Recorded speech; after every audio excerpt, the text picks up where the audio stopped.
Magandang hapon mga kapatid. Tayo lang ngayon kasi karamihan po naman kapatid ay sumamba na kanina. At may magandang balita na may isang nabautismohan pagkatapos po ng ating pagsamba. Ito ay anak ni nasirang Brother Milo Lozano. Siya po ay 15 taon na. So, siya po ay nagpakilala ng pagnanasa na siya'y sumunod sa Ebanghelyo. Siya ay nabautismo kanina. Si Brother Raul lang naglubog sa kanya sa tubig. So ating pag-aaralan sa hapong ito ay tungkol po sa gawa o work, pagtatrabaho. Marami po balik kay isipan ng mga tao tungkol po sa pagtatrabaho. Ano po? Maraming mga tao sa panahon natin ngayon ang ayaw magtrabaho. Pero ang papasinin po natin sa ating pag-aaral, ito'y kalooban ng Diyos. Maliban lamang po kung wala tayong kakayahan, na tayo may sakit, at di tayo makapagtrabaho para maghanap buhay. Hindi lang po ng Diyos ang tao, hindi po pa maging tamad o walang gagawin, mga kapatid. Siya nilalang para magtrabaho. Kahit po sa alamanan ng ide, makikita natin, merong gawain ang tao. Hindi ibig sabihin na wala silang ginagawa sa panahon na yun na sila'y nasa alamanan ng Eden, mga kapatid. Sa alamanan ng Eden, ang tao ay mayroong gawain. Hindi yung problema kanyang pagkain sapagkat lahat ng mga bagay doon ay ibinigay ng Diyos at doon ang lahat ng pagkain sa kanya. So wala siyang problema. Hindi siya kinakailangan maghanap buhay. Yung po salitang hanap buhay sa Tagalog ay eksakto. Pag nagtatrabaho tayo, inahanap natin ang ating kabubuhay. Pero nga ang ating mga ninuno ay nasa halamanan ng Eden, nilagay siya sa isang halamanan. Dito sa Genesis chapter 2 verse 8, the Lord God planted a garden eastward in Eden, and there He put the man whom He had formed. Hindi lamang po yung lalaki, siyempre kasama rin yung babae. So nilagay sila ng Diyos sa halamanan sa Eden, yung makikita natin. At ito yung napakagandang lugar. Later on po sa Genesis, chapter 13, hindi ko pa nagkakamali. Nagkaroon na suliranan si Abraham at si Lot. Hingil po sa lupain dahil napakalaki na ng lupain para sa kanilang dalawa. So naghiwalay sila.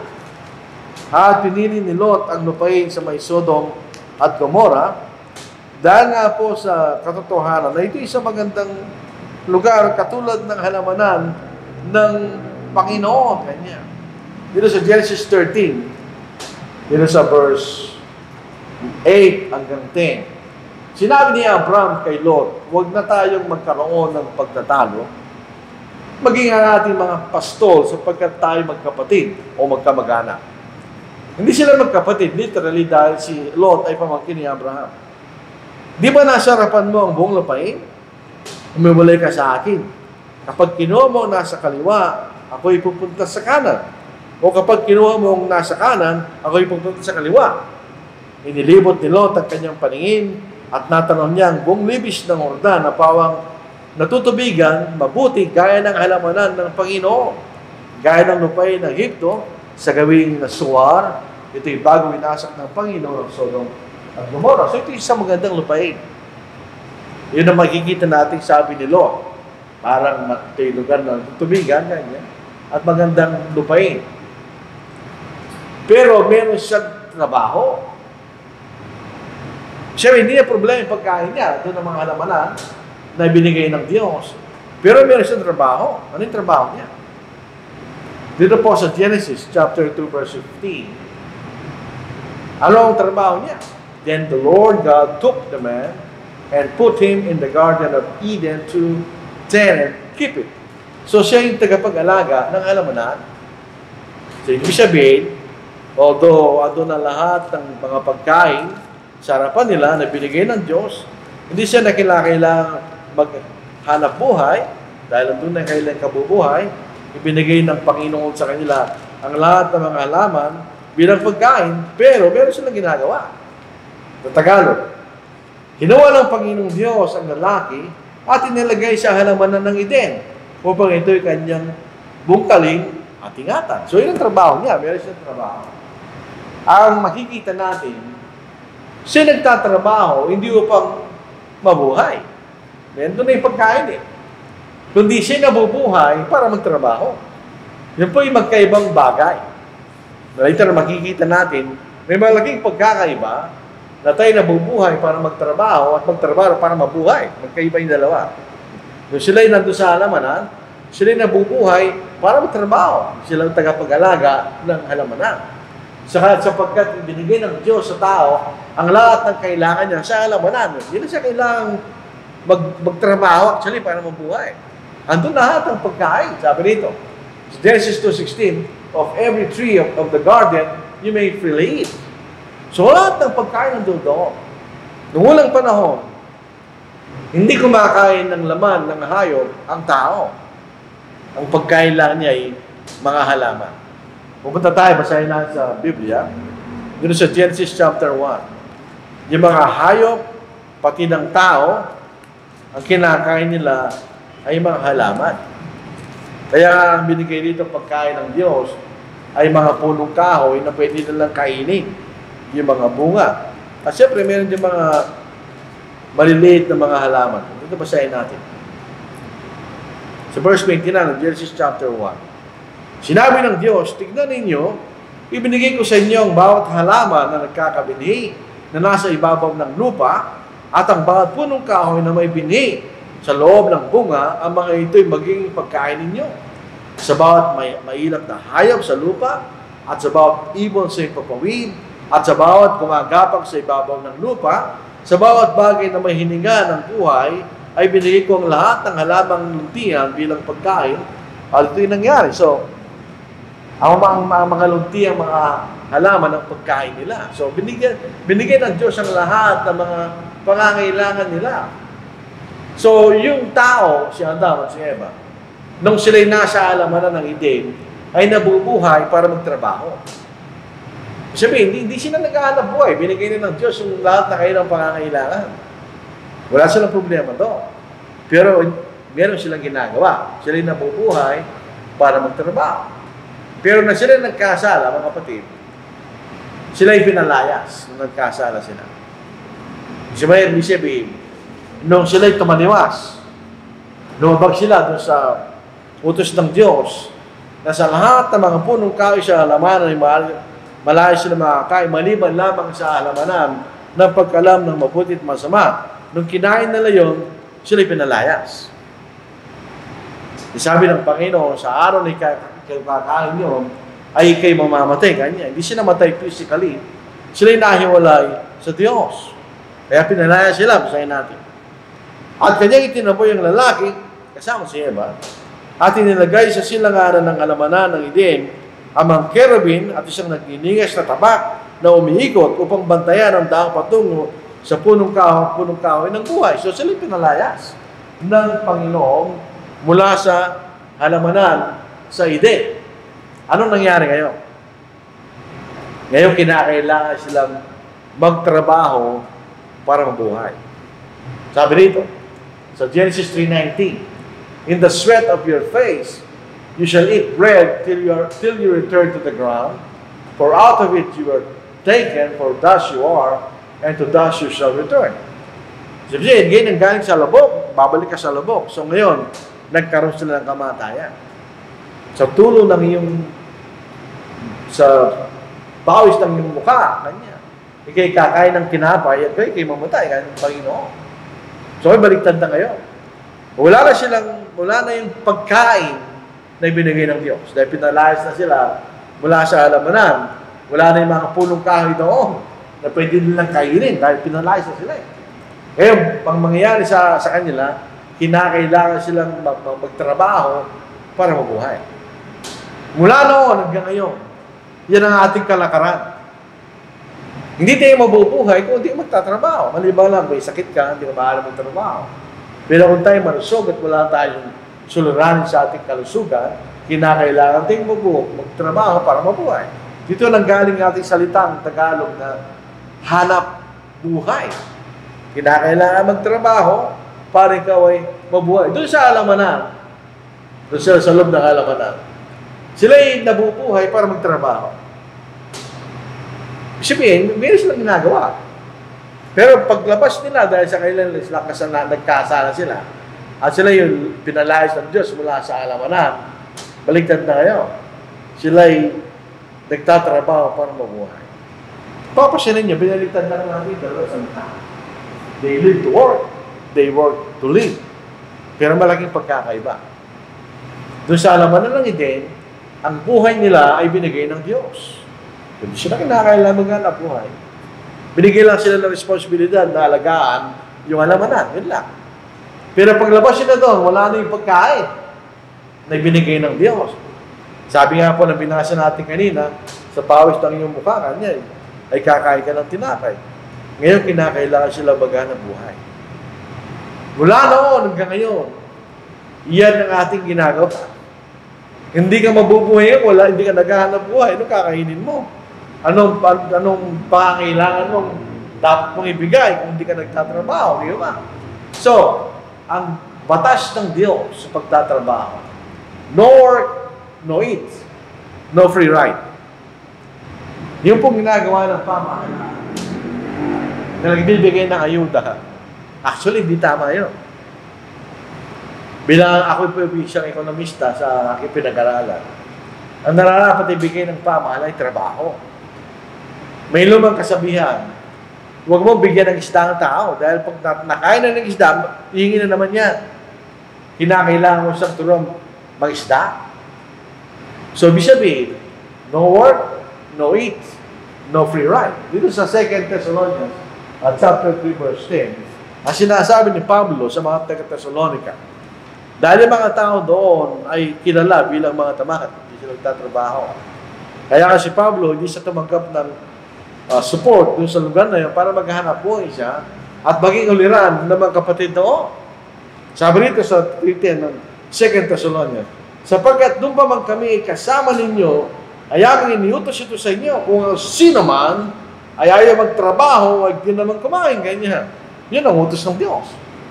Kaya, you have to work to live. Kaya tayo naghahanap buhay. Kaya, no work, no eat. Nakita ko lang po sa internet siya. Kinakailangan tayong gumawa sa ating mga kamay. Maraming paraan niya. Actually, ngayon, kubisan, hindi mo na ginagamit yung kamay para makakumita ng pera. Di ba? Ang ibig lang sabihin, meron tayong gagawin. Dito po sa Efeso, chapter 4, verse 29, alam ang trabaho na marangal, ang ibig sabihin. Kahit tayo nangangalap ng basura, trabaho yun. Walang problema daw. Doon sa 28, kanya. Ang nagnanakaw ay huwag na magnakaw pa. Kundi magtrabaho, gumawa siya sa pamamagitan ng kanyang sarili mga kamay ng mabuting bagay upang siya'y may bahagi sa nangangailangan. Ano sabi ni Pablo? Magtrabaho, gawa ng mabuti kanya sa kanyang mga kamay. So bilang lalo na po yung mga kalalakihan, mga kapatid. So anong gagawin natin sa ating mga kamay? Yung mga bagay na mabuti. Upang maibigay natin ng mga bagay na honest. So hindi tayo pwede magtrabaho sa mga trabaho na kasalanan. Di ba? Yung bawa, yung corruption, etc. Hindi pwede yun. We have to work honest labor. Yung sinasabi sa atin. Sa Romans 12:17, huwag ninyong gantihan ang sinuman ng masama. Isipin ninyo mga bagay na kapuri-puri sa harap ng mga tao kanya. O kung maaari, hanggang sa inyo makaya makipamuhay kayo ng papayapa sa mga tao kanya. So, kinakailangan natin yung ating ginagawa ay tama. So, kailangan natin magtrabaho. Pag tayo magtsaga sa mga bagay na ating ginagawa, pag tayo po ay magtagumpay, para maibigay natin ang ating pangangailangan. Tulad po sa Genesis 3:19, sa pawis ng iyong mukha ay kakain ka ng tinapay. At kung meron tayong pamilya, primarily yung lalaki, yan ang binigay sa ating obligasyon. Yung babae, pwede rin sa magtrabaho, pero bilang katulong lang. Ang pangunahing responsibilidad ng pagbibigay ng pangangailangan sa pamilya ay inatang o binigay sa mga lalaki. Sabi natin. Mas magandang salin nito ay lumang Tagalog eh. Kaysa dito sa bagong salin. 16. Kung ang sino mang babaeng nananampalataya, hindi po 16, verse 8, mali po yan. Ngunit kung sino man ay hindi kumakalinga sa kanyang mga kamag-anak, lalong-lalo sa kanyang sariling sangbahayan, yung pamilya niya, tinanggihan niya ang pananampalataya at siya'y masawal pa sa hindi nananampalataya. Doon po sa English, yung nakalagay diyan, if any man, kanya, lalaki, doesn't provide for his own, kanya, is worse than an unbeliever. So, hindi pinababayaan natin ang ating pamilya dahil pa natin kanyang hindi sumasampalataya. So, anong responsibility mo? Yung kamag-anak mo, yung mga magulang mo, kung matanda na sila, at yung mga anak mo, at yung mga malapit mong kamag-anak, na pwede kung nangangailangan sila ng tulong, yun ang ating obligasyon. Kaya nga po tayo ay nagtatrabaho. So, meron tayong ganong obligasyon yung lalaki. If any man. Tingnan po natin sa English, ano po? Meron ako ba sa aking cellphone?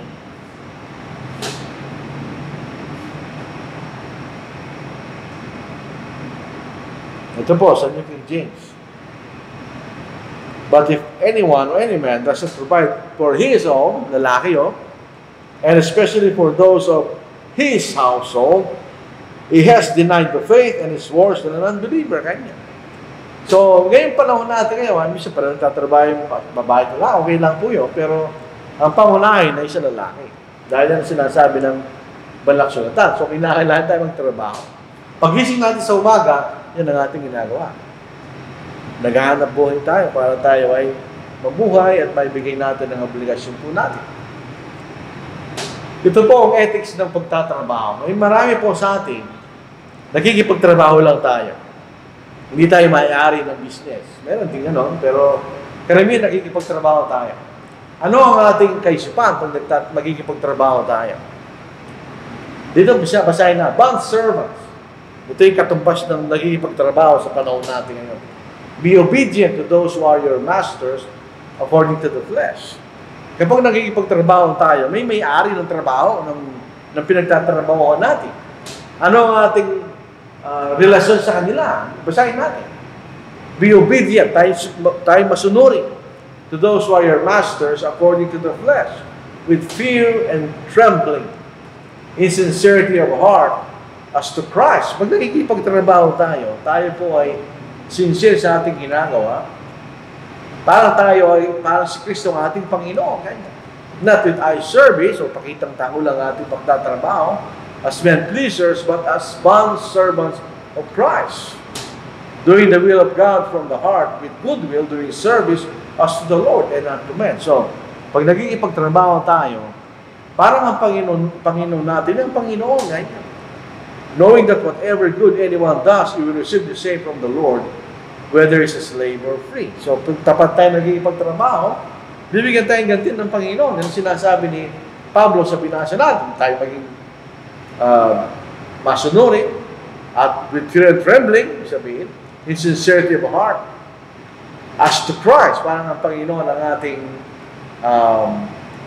pinaglilingkuran, hindi para maipakita lang ang ating pagtatrabaho, pero bilang alipin kanya ng ating Panginoon na galing sa ating puso ang ating ginagawa at mabuti ang ating ginagawa kung tayo nagkikipagtrabaho.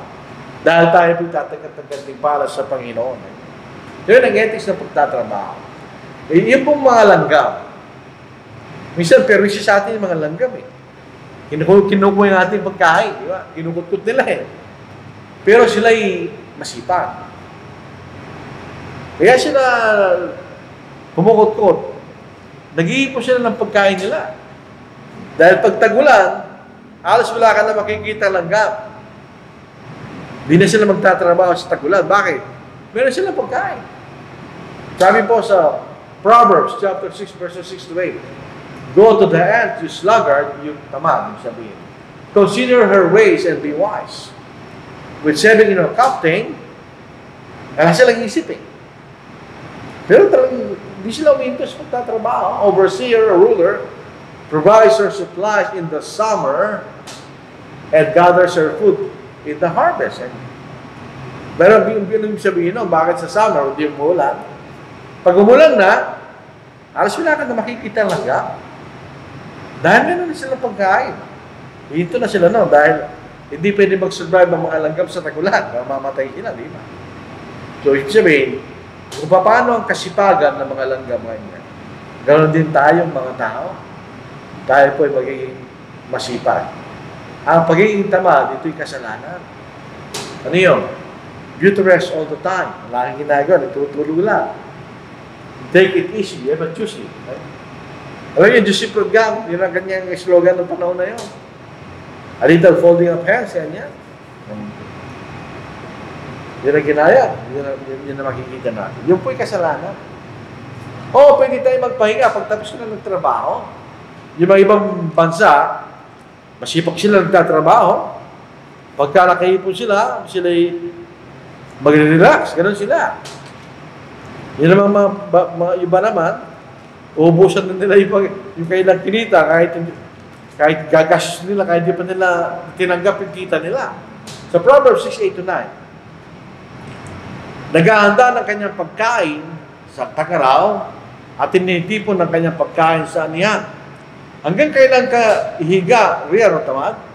Kailan ka babangon sa iyong pagkatulog? Kaunting pagtulog, kaunting pag-idlip, kaunting paggalukip-kip ng mga kamayo pang magpahingalay. Sa gayoy ang karukahan ay darating sa iyo na para magnanakaw at ang kasalatan na para laking may sandata. Kasi yan ang dahilan bakit tayo naghihirap dahil hindi tayo trabaho. Pero yun, makita natin. Sa warning yun sa atin. Warning yan. Alam mangyari sa atin, binasa natin kanina, magkakaroon tayo ng karukahan o poverty, magkakaroon tayo ng problema. Siyempre, wala tayong kinikita, magkakaproblema ka. Magkakaroon ng utang, kaya wala kang kinikita eh. Di ba? At ikaw ay pupunta sa impyerno, kasalanan niya. Akala natin na hindi, pero kasalanan po yan. Pupunta tayo sa impyerno. Ano yung gantimpala ng kasipagan? Pag masipag tayo magtrabaho, wala pang kagantihan yan. Wala ba tayong mapapala? Pag tayo masipag sa trabaho kanya, meron. Nakikita natin, yung ibang tao, makasenso sila. Bakit sila makasenso? Dahil masipag sila kung naman ang ginagawa nila.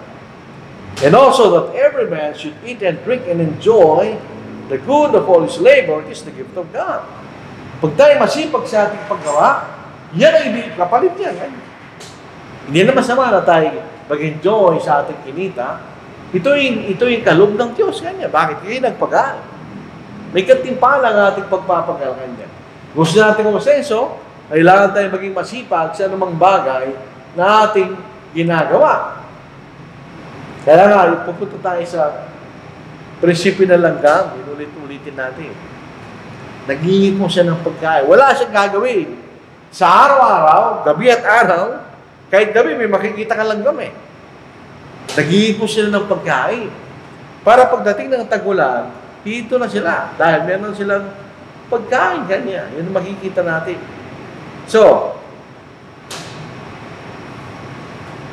meron tayong reward sa Diyos pag tayo po ay masipag sa ating ginagawa. Sa Ephesians 6:8, knowing that whatever good anyone does, kung naman ang trabaho mo kanya at kayo masipag, he will receive the same from the Lord, whether he is slave or free. So, bibigyan tayo ng gantimpala ng Diyos. Yan ang sabi ng Panginoon. So, pag tayo po ay nagtatrabaho, tayo ma-ascend sa buhay, meron tayong pagkakataon na maglingkod sa Panginoon at gumawa ng mabuti. Hindi lang para sa sarili natin yun. Dito sa 2 Corinthians chapter 9, verse 8. Basahin po natin. Tandaan po natin, lahat ng mga biyaya na binibigay ng Diyos, hindi lang sa ating pang sarili yan. Meron din tayong ibang obligasyon, lalo sa higit sa pananampalataya. Sa 2 Corinthians 9:8, at kaya ng Diyos na pasaganayin ng lahat ng biyaya sa inyo, upang sa pagkakaroon nyo ng sapat sa lahat ng bagay, ay palagi kayo sumagala sa bawat mabuting gawa. Huwag natin isipin na yung mga bagay na biyaya na binibigay sa atin ng Diyos ay para lang sa ating sariling kasiyahan. No, bahagi yun. Pero sinasabi sa atin, the more blessing, the more responsibility na ikay makagawa ng mabuti kanya. At kung ano ang pinagpala sa atin ng Panginoon, gayon din ang ating pagbibigay. Hindi basahin po natin. Sa unang Corinthians chapter 16 verse 1 and 2. Ngayon tungkol sa ambagan para sa mga banal, ay gawin din ninyo gaya ng aking itinagawin sa mga iglesia sa Galacia. Tuwing unang araw sa linggo, ang bawat sa inyo ay magbuod at maglaam ayon sa kanya makakaya upang huwag nang gumawa ng mga ambagan pagdating ng kanya. Paano ang ating pagbibigay? Dito po sa bagong taga, ayon sa kanya makakaya. Pero doon po sa New King James, sabi po natin. Hindi rin maganda po yung salin dyan eh. Pero dito po sa New King James, ito po ang ating mababasa.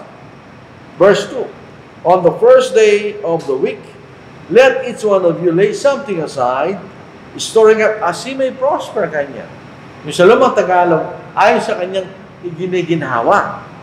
So tayo ba'y binibigyan ng ginhawa ng Panginoon?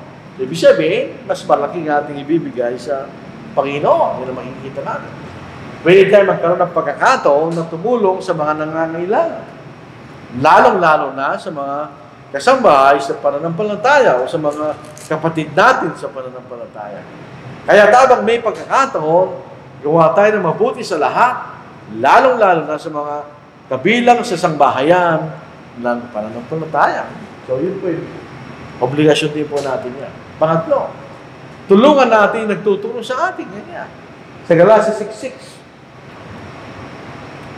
Ang tinuruan ng salita ay dapat magbahagi siya nagtuturo ng lahat ng mga bagay na mabuti kanya.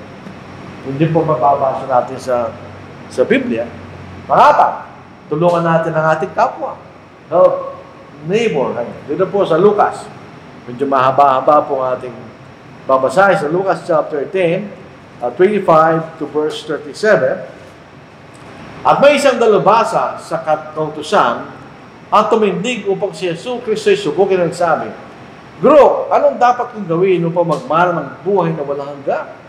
Sinabi niya sa kanya, ano ba nakasulat sa kautusan? Ano ang nabasa mo? At sabagot siya, ibigin mo ang Panginoon mong Diyos ng buong puso mo, ng buong kaluluwa mo, ng buong lakas mo, at ng buong pag-iisip mo, at ang iyong kapwa na gaya ng iyong sarili. At sinabi niya sa kanya, tumpak ang sagot mo, gawin mo ito at mabuhay ka. Subalit sa pagnanais niya na ipagmatwid ng kanyang sarili, ay sinabi kay Jesus, at sino ang aking kapwa kanya? Sumagot si Jesus, may isang taong bumaba mula sa Jerusalem, patungo sa Jericho, at siya'y nahulog sa kamay ng mga tulisan, hinubaran siya ng mga ito at binugbog. Pagkatapos ay umalis siya at iniwan siyang halos patay. At nagkataon, bumababa sa taong iyon ng isang pari o isang saserdote, nang kanya makita ito ay siya'y dumaan sa kabilang panig. So iniwasan niya.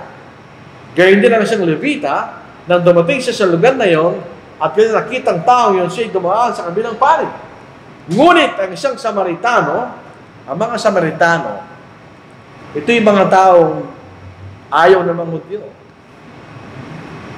Nire-reject nila itong mga Samaritano ito. Subalit ang isang Samaritano sa kanyang paglalakbay ay dumating sa kanyang kinaroroonan at nang kanya makitang taong yon, siya'y nakabag kanya. Kanyang nilapitan siya at tinalian ng kanyang mga sugat pagkatapos buusan ng langis at alak. Pagkatapos isakay sa kanyang sariling hayop, siya'y dinila sa bahay panuluyan at inalagaan. Nang sumunod na araw, dumukot siya ng 2 denaryo at ibinigay sa may-ari ng bahay, panuluyan, at sinabi niya, alagaan mo siya. At sa namang karagdagan mo pang gastusin ay babayaran kita sa aking pagbabalik. Ano sa palagay mo? Alin sa tatlong ito ang naging kapatao sa nahulog sa kamay ng mga tulisan? At sinabi niya, ang nagpakita ng habag sa kanya. Sinabi sa kanya ni Jesus, umayo ka, at ganyan din ang gawin mo. So, kailangan yun din, tulungan po natin ang ating kapwa. Dito po sa Acts 20 verse 35, hindi natin ito mababasa na sinabi ng ating Panginoon nung siya'y buhay pa. Pero ito'y sinabi ni Apostle Paul na inspired by the Holy Spirit. So, in other words, Ito'y totoo sinabi ng Panginoon. Basahin po natin. Ang pag tayo po'y tinulungan, ito'y biyaya. Kasi tinulungan ka eh. Pero mas biyaya ang nagbibigay kanya. Basahin natin. Sa lahat ng bagay ay pinakita ko sa inyo sa ganitong paggawa ay dapat tulungan ang mahihina at alalahanin ng mga salita ng Panginoon Hesus na sa mismo nagsabi, higit na mapalad ang magbigay kaysa tumanggap. Hindi natin sinasabi ng pagtanggap ay hindi biyaya. Pero mas biyaya yung nagbibigay. Bakit? Dahil meron siya naibibigay. Kaya siya mas mapalad kaysa sa tumatanggap. Bilang panghuli, ang pagtatrabaho ay kalooban ng Diyos. Kailangan natin turuan ng ating mga anak pag lumalaki sila ng responsibilidad ng paggawa. Problema natin sa panahon na ito, unlike before sa panahon namin, kailangan mo magtrabaho sa bahay. Hindi ka pakakainin. Palipat-lipat kayo, papalit-pad ang responsibilidad niyo. Tinuturuan kami ng mga magulang na makita namin ang responsibilidad ng pagtatrabaho. Sa panahon natin ngayon, sa nakikita natin sa paligid, ibinibigay lang natin ang pangangailangan ng ating mga anak na wala silang ginagawa. Kaya mangyayari dyan, sila magkakaroon sila ng kaisipan na entitled sila. Hindi na sabi ng Panginoon. Kailangan mo magtrabaho. Yun ang kalooban ng Diyos. Kailangan tayo magtrabaho para tayo ay mabuhay sa mundong ito. At walang nakakahiya sa pagtatrabaho. Kaya nanguhukas sa basurahan, o yung pinakamababang uri ng trabaho na marangal, walang problema yan. Mas nakakahiya pag hindi tayo nagtatrabaho. Mas nakakahiya tayo maging tamad at wala tayong gagawin. So ito po ating aral po sa hapong ito, hinggil po sa pagtatrabaho.